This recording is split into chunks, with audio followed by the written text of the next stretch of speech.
Okay, so nice to meet you all.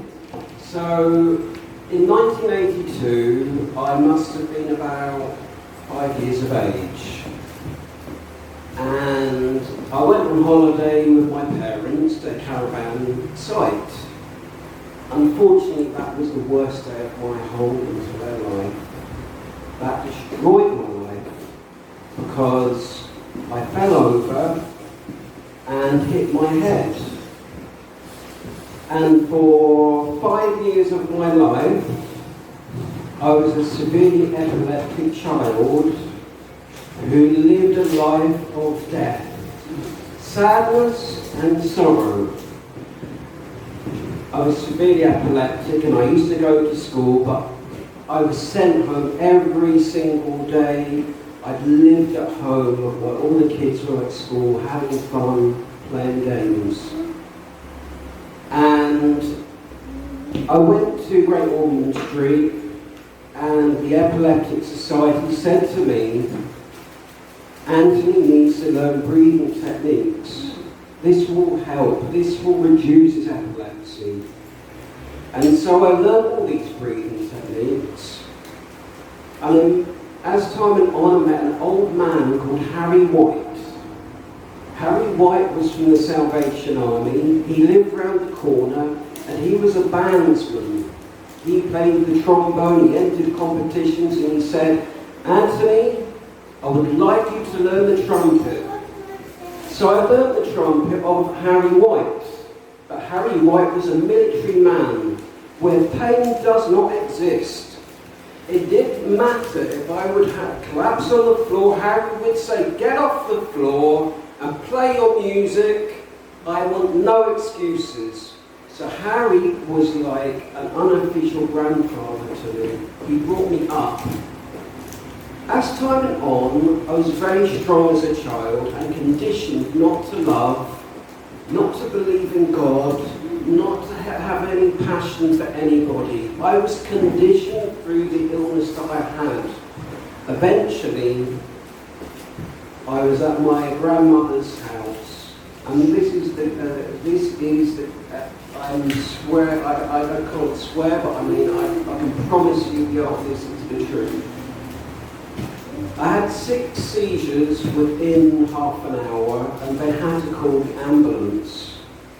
I was at my grandmother's house, and my mother, who doesn't see things or imagine things, noticed I froze and I looked at the sky of the ceiling of the building. So I froze at this building, and this is what she says. She saw a light. She actually saw a light above my head. And this is a mother who doesn't have an imagination, who's very honest.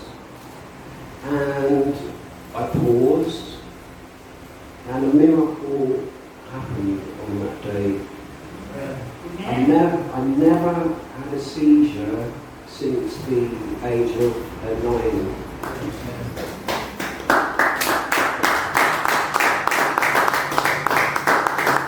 But the story goes even more deeper, because I missed a lot of school work. I was branded as a child who was crazy or branded by the children and bullied. So when I went to high school, my self-esteem was destroyed. I failed every single GCSE, apart from music, because the trumpet is my way of talking to God. Playing the trumpet is the way of me talking to God. So this was later on when I was like 23, with nothing apart from a music qualification. But my mother bumped into Charles Nelson, who was the head of Barnet College in Graham Park. They went to church fete once a year. And he asked, what's your son doing? Because we know he's a very good table tennis county player. What's he doing with his life? Oh, he's unemployed at the moment. Well, invite him to the Barnet College to work with some of Ramon's clients that he's currently working with now. And because I'd been through so much as a child, I had the empathy and kindness to work with these children. And I eventually did a certificate in education at Greenwich University, became a fully qualified lecturer working with adults with disabilities.